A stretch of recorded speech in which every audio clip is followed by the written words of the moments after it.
नमस्कार. श्री स्वामी समर्थ सर्वांना.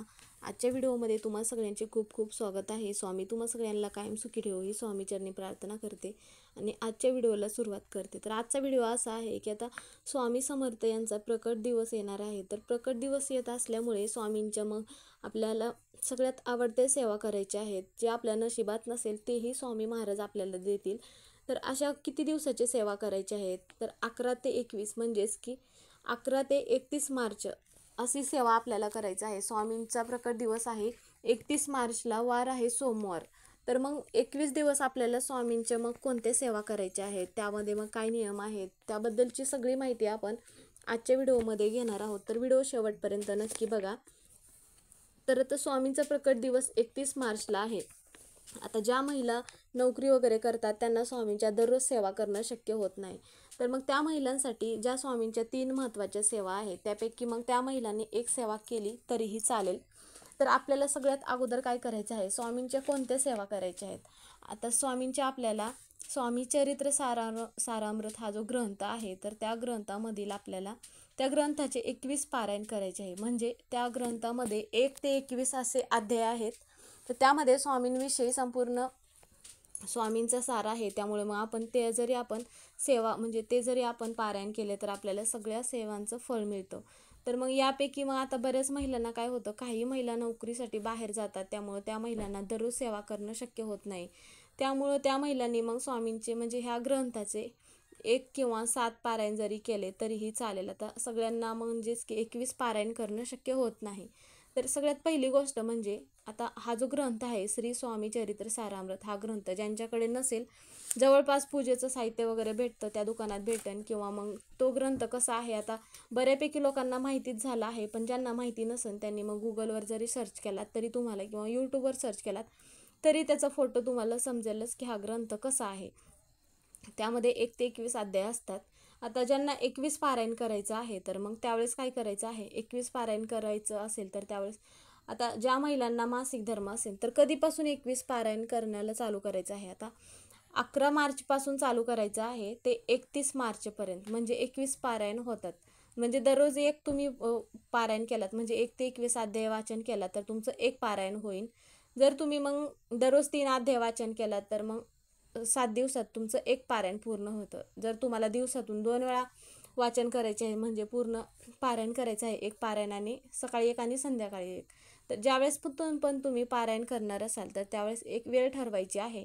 जर तुम्ही सकाळी पारायण करणार असाल तर मग 21 दिवस सकाळीच करायचं आहे. जर तुम्ही मग दुपारी करणार असाल किंवा मग संध्याकाळी करणार असाल तर 21 दिवस तुम्हाला मग संध्याकाळीच करायचं आहे. तर सगळ्यात अगोदर मग आपल्याला काय करायचं आहे, आता 21 पारायण करत असताना मग आपल्याला त्यानंतर दुसरी सेवा कोणती करायची आहे, श्री स्वामी समर्थ या मंत्राचा 11 माळी जप करायचा आहे. आता नामस्मरण करत असताना, जप करत असताना आपल्याला देवघरापुढेच बसूनच जप करायचा आहे. त्यावेळेस दिवा लावलेला असला पाहिजे आणि देवापुढं मग अगरबत्ती पण लावली असली पाहिजे. ज्यावेळेस आपण नामस्मरण करतो त्यावेळेस 11 माळीच जप करायचं आहे. आता बऱ्याच जणांना काय होतं, जर सकाळी वाचन केलं तर संध्याकाळी नामस्मरण केलं तर चालेल का? पण तुम्ही जी पण काही सेवा करणार असाल तर ती एकच वेळ ठरवून करायची आहे. त्यावेळेस मग ह्या तिन्ही पण सेवा करायच्या आहेत. तर ही झाली दुसरी सेवा.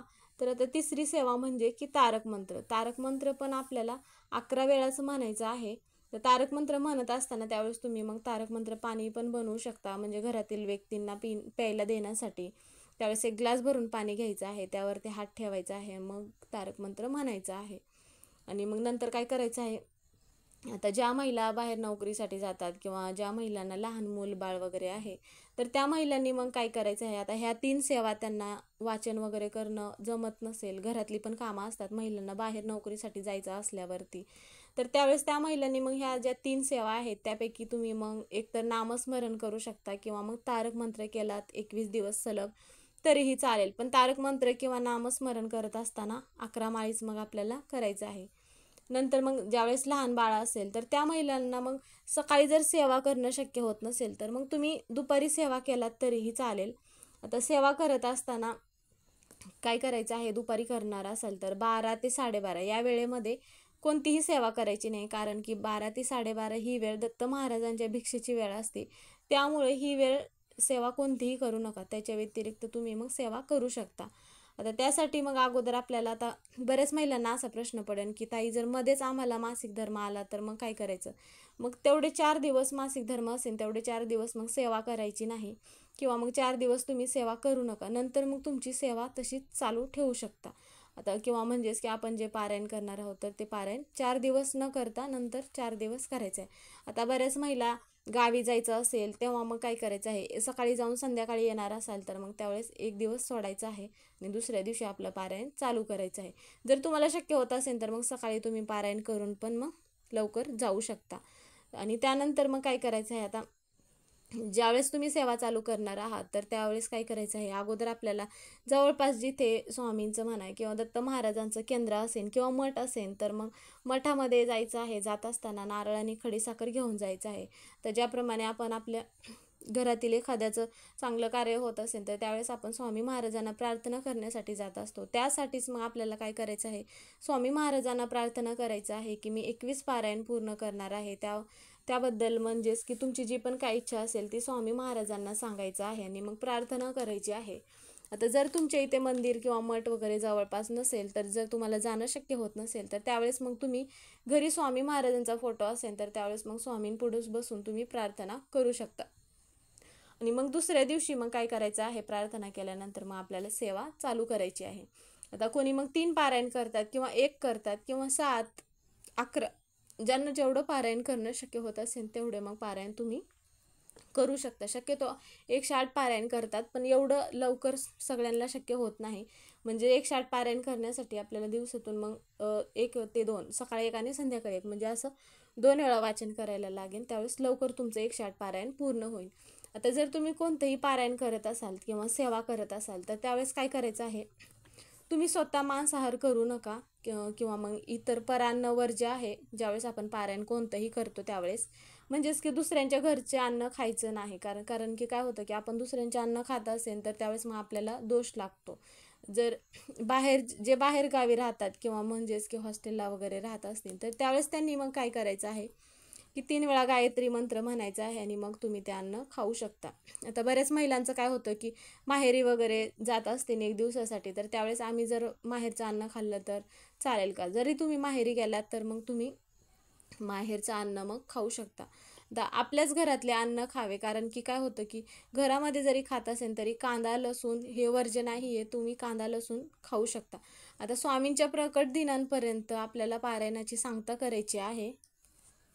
त्यामुळं तुम्हाला स्वामी चरित्र सारामृताचे जेवढ्या लवकर पारायण करणं शक्य होत असेल तेवढ्या लवकर तुम्ही पारायण चालू करायचं आहे. कारण की काय होतं, मासिक धर्म आले की तेवढे 4 दिवस वगळतात, मग तुमची सेवा पूर्ण होत नाही किंवा पारायण पूर्ण होत नाही. त्यामुळे मग आपल्याला लवकर पारायण चालू करायचं आहे.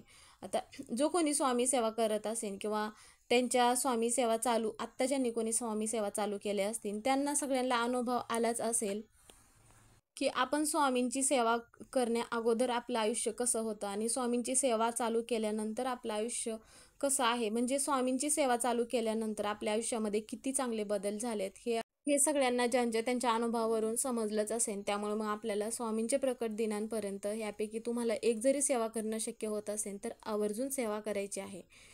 तर व्हिडिओ पूर्ण बघितल्याबद्दल धन्यवाद.